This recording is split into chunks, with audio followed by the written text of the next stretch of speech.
মুখে প্রতিবাদ করতে পারে না, অন্তর থেকে ঘৃণা করে, বিজেপিকে ঘৃণা করে দূরে সরে থাকে, এটা শেষ স্তরের ঈমান। কিন্তু একটা লোক দেখা যাচ্ছে হাত দিয়ে প্রতিবাদ করেনি, লোকেনে মুখ দিয়ে প্রতিবাদ করেনি, অন্তর থেকে বিজেপিকে ঘৃণা করেনি, ভেতরে ভেতরে বিজেপিকে ভোটও দিচ্ছে। বলুন ওই মুসলমানটার ঈমান আছে? ঈমান আছে?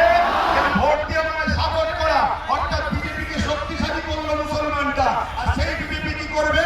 ক্ষমতার জন্য মসজিদ ভাঙবে, মাদ্রাসা ভাঙবে, কবরস্থান ভাঙবে, ঈদগাহ ভাঙবে, ইসলামের বিরোধী করবে। যারা ইসলামের বিরোধী করে, মসজিদ ভাঙে, মাদ্রাসা ভাঙে, কবরস্থান ভাঙে, তাদেরকে সাপোর্ট করা আর কাজ করা এক না আলাদা? তাহলে তার মধ্যে ঈমান থাকতে পারে? এই কথাটা আমি বলেছি, এটাকে দেয়নি। এই শুনছেন? এটাকে দেয়নি কেন? এই বেঈমানগুলো আমাকে বিজেপির সঙ্গে জড়াতে চাই না। যদি এটা দিয়ে ফেলে তাহলে তো সবাই বলবে আপনার থেকে বিজেপি হয় কি করে, সেটা বিজেপিকে দিয়ে হারাম বলছে। এজন্য এটা দেয়নি। দিয়েছে কি? তারপরে আমি বলেছি কি, মসজিদ ভাঙবে, মাদ্রাসা ভাঙবে বিজেপি। আর রাজ্য সরকার যদি বলে বিরোধী করা যাবে না, গুলি করলে আমি বড় দুশ্মন হব, তাহলে বলুন মমতা মসজিদ মাদ্রাসার পক্ষে না বিজেপির পক্ষে? এটা আওয়াজ দেবেন না? আওয়াজ দেবেন না? উদাহরণ হিসেবে বলছি, কোন একটা দোকান ধরুন আমি ভাঙছি, বুঝাবার জন্য বলছি, ভাঙার পক্ষে নয়, আল্লাহ মাফ করুন। আর আপনারা বলছেন ভাঙছে, ভাঙক, কেউ রুখতে পারবে না। তাহলে আপনি দোকান ভাঙার পক্ষে না দোকান ভাঙার পক্ষে না দোকান কি বলে আমার দোকান ভাঙার পক্ষে না দোকানকে বাঁচাবার পক্ষে? ভাঙার পক্ষে, তাই তো চুপ করে রাখছেন। তাহলে আজকে বিজেপি অকাল আইন করে মসজিদ মাদ্রাসা কবরস্থান ভাঙতে চাইছে, আর রাজ্য সরকার বলছে বিরোধী করা যাবে না, করলে সব থেকে বড় দুশ্মন আমি হব। তাহলে রাজ্য সরকার বিজেপির পক্ষে না মাদ্রাসা মসজিদের পক্ষে? জোরে বলবেন, জোরে বলবেন, জোরে বলবেন। মাদ্রাসা মসজিদের বিরোধী যারা, তাদেরকে ভোট দিয়ে শক্তিশালী যারা করে, রাসূলুল্লাহর হাদিস অনুযায়ী ওর বিরুদ্ধে যেমন হাত দিয়ে লড়তে হবে, এর বিরুদ্ধেও লড়তে হবে। হাতে ক্ষমতা নেই, মুখ দিয়ে প্রতিবাদ করো, এর বিরুদ্ধে প্রতিবাদ করো, অন্তর থেকে ঘৃণা করো, একেও ঘৃণা করো। ওকে যদি ভোট দিলে যেমন ঈমান যায়, এই বিজেপির দ্বারা একেও ভোট দিলে ঈমান বলেন। এই কথাটা আমি মূল বলেছি। এবারে বলুন আপনারা, রাসূলুল্লাহর হাদিস আগে না দুনিয়ার এই শয়তানগুলো আগে?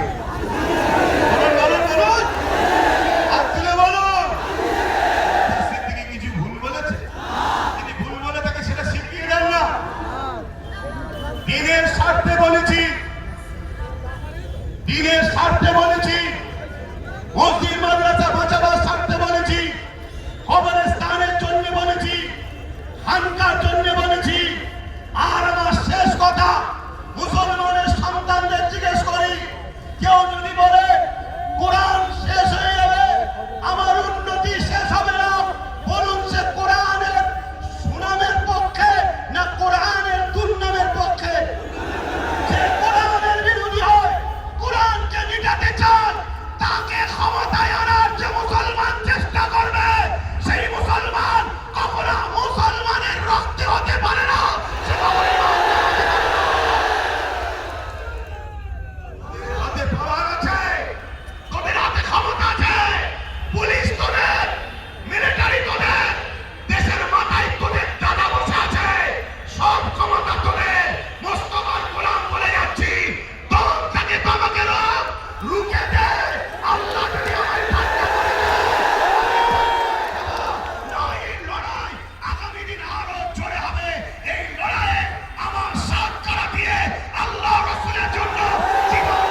যদি আমার ধর্মের উপরে আঘাত দেয় প্রতিরোধ হবে না হবে না?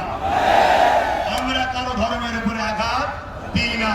আমার কথাতে ভাষাতে ব্যবহারে কেউ কষ্ট পেলেন? কষ্ট পেলেন? আমার এই ভাইটাকে মেরেছে, এর বিচার হওয়া দরকার আছে না? হাত তুলে বলুন দরকার আছে না? প্রশাসনের উপরে আমাদের আস্থা আছে না? প্রশাসন যদি প্রশাসনের কাজ না করে, যান বাঁচাবার জন্য, বাঁচার জন্য, টিকে থাকার জন্য, তাহলে আমরা বাধ্য হব নিজে হাতে প্রতিশোধ তুলে নেবার। ঠিক না বেঠিক? ঠিক না বেঠিক? প্রশাসন যদি মনে করে না আমি কে মানুষ ভালোবাসে, আমি জনগণের রক্ষক, অতএব যে দোষ করেছে তার শাস্তি হওয়া দরকার। দেশ সবাইকে রাইট দিয়েছে, সে তার প্রোগ্রামে যাবে, তার ধর্মস্থানে যাবে, তার ধর্মের কাজ করবে। যদি প্রশাসন করা হাতে এর বিচার ব্যবস্থা করে, তাহলে প্রশাসনদের উপরে যেমন আস্থা ছিল, আছে, থাকবে। যান বাঁচাবার জন্য প্রতিরোধ করার ইজাজত, ক্ষমতা, রাইট সংবিধান আমাদেরকে দিয়েছে। আব্বাস সিদ্দিকী দেশের বিরুদ্ধে বললো, সংবিধানের বিরুদ্ধে বললো, আপনার জানা না থেকে জেনে নেন। তো ভাইয়ের আমার বড় দুঃখের সাথে বলতে হয়, এরকম মার খেয়ে আপনারা কি ঘাবড়ে যাচ্ছেন? ঘাবড়ে যাচ্ছ? আর যদি আবার প্রোগ্রামে আবার আসবে তো? আর ঠিক বলছো তো? আর এটা হলো ইমান। পৃথিবীতে আবু জেহেল মেরেছে, আজকে আবু জেহেলের উত্তরসূরিরা মারছে। পৃথিবীতে উতবা সাহেব আবুল আহাব মেরেছে, আজকে তাদের উত্তরসূরিরা মারছে। ফেরাউন মেরেছে, নমরুদ মেরেছে, সাদ্দাত মেরেছে, এজিদ মেরেছে, এমন করে হিটলার মেরেছে, চিঙ্গিস খান মেরেছে, হালাকু খান মেরেছে।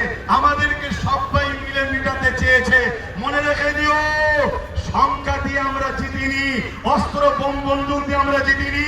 আমরা জিতেছি সিনার মধ্যে আল্লাহ নবীর প্রেম, ভালোবাসার ভক্তি নিয়ে আল্লাহর কাছে হাত তুলে আল্লাহর সাহায্য আমরা জিতেছি। ঠিক না বেঠিক?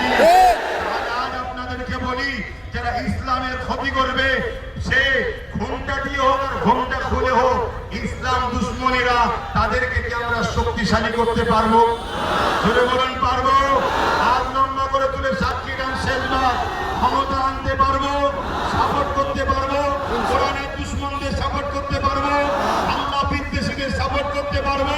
মসজিদ মাদ্রাসাকে যারা মিটাতে চায় আইন করুক, আর মিটাতে গেলে রুখতে যারা বাধা দেয় তাদেরকে সাপোর্ট করতে পারবো।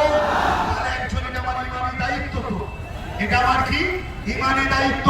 কিন্তু মনে রাখবেন, আব্দুল্লাহ ইবনে উবাই নাম শুনেছেন তো নাকি? সে মুসলমান ঘরে জন্ম হয়েছিল, কিন্তু সে ছিল মুনাফিক। কি ছিল? মুনাফিক। এরকম মুনাফিক আমাদের কওমে, গ্রামে, এলাকায় আছে না? না। তাদের হাতে বোম আছে, বন্দুক আছে, গুলি আছে। তাদেরকে জালিম অত্যাচারী শাসকরা পিছন থেকে সেন্টার দেয়, শুধু মুসলমানদের তোমরা দমিয়ে রাখো, ইরানা ক্ষমতা দখল করে ফেলে। শুনছেন? এরকম যদি জালিম থাকে, এরা হলো আমাদের পথের কাঁটা। এদেরকে ফলো করুন, এদেরকে খেয়াল করুন, এদেরকে ফলো করুন, এদেরকে খেয়াল করুন, এদেরকে টার্গেট করুন। এরা যদি সুধরে যায়, তওবা করে আলহামদুলিল্লাহ, দোয়া করি পরিবর্তন হোক। পরিবর্তন যদি না হয়, দিনের স্বার্থে এই রাস্তার কাঁটাগুলো আগে আমাদের ঘরে সরাতে হবে। এর কথা কি খারাপ লাগছে নাকি? আমি দিনের স্বার্থে সব বলতে রাজি আছি। চলো, শুনছেন না শোনেন না? তুই দিনের গাদ্দার যদি হোস, তোর মাফ নাই। সব হতে পারে, আমি আল্লাহর মার খেয়েছি দিনের জন্য, আমার রাসূলুল্লাহ রক্তাক্ত হয়েছে দিনের জন্য, সিদ্দিক আকবর কাবার জমিনে রক্তাক্ত হয়ে পড়ে গেছে এই দিনের জন্য। অতএব তোমার যাকে ভালো লাগছে করো, কিন্তু আমার দিনের দুশ্মনদের প্রতিহত করার জন্য আমরা যখন সংগঠিত হব, তুমি দিনের দুশ্মনদের বিরোধী না করে আমাদেরকে যদি রুখতে চাও, তাহলে আমরা সাহাবা হুজুরদের সুন্নত পালন করব। এটাই তো নাকি? এই সাহাবারা ভুল করেছে? সাহাবা হুজুরদের সুন্নত পালন। এই হাত লম্বা করে সাক্ষী আল্লাহকে দেখান। ধোকা হচ্ছে না তো? যদি হয় আমার সাথে হবে না আল্লাহর সাথে। কেন হাত আমাকে দেখাতে বলিনি, আল্লাহকে দেখাতে বলেছি।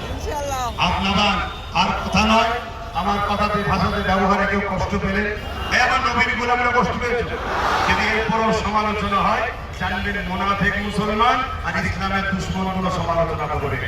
একটা কথা কি আমি আমার দলের জন্য বলেছি, আমার ঘরের জন্য বলেছি, আমার বাবা মার জন্য বলেছি, আমার কারবারের জন্য বলেছি, আমার নিজের জন্য বলেছি? একটাই লক্ষ্য, ইসলামের দুশ্মনদের বিরুদ্ধে লড়াই করতে হবে। এই জন্য বলছি, ঠিক না বেটি? যে লোহা দিয়েও আমায় কাটছে, ওই লোহা আমাদেরকে দখল করতে হবে, তাহলে ওদেরকে ওই লোহাই সাইজ করে দিয়ে